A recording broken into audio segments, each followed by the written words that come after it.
Řeknu ti něco, co už víš. Svět není jen samý slunce a duha, je to hodně zlý a drsný místo. A i když jsi sebesilnější, srazí tě na kolena a nechá tě klečet, když to připustíš. Nikdo nerozdává tak tvrdý rány jako život.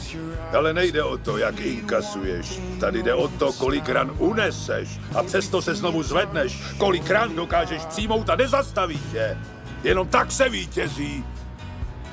Chce to znát svoji cenu a jít houževnatě za svým, ale musíš umět snášet rány a ne si stěžovat, že nejsi tam, kde jsi chtěl a ukazovat na toho nebo na toho, že to zavinili. To dělají zbabělci a to ty nejsi. Jsi lepší, pamatuj. Já tě budu mít vždycky rád. Ať se stane cokoliv. Jsi můj syn, moje krev. Ale dokud nebudeš věřit sám v sebe, budeš živořit.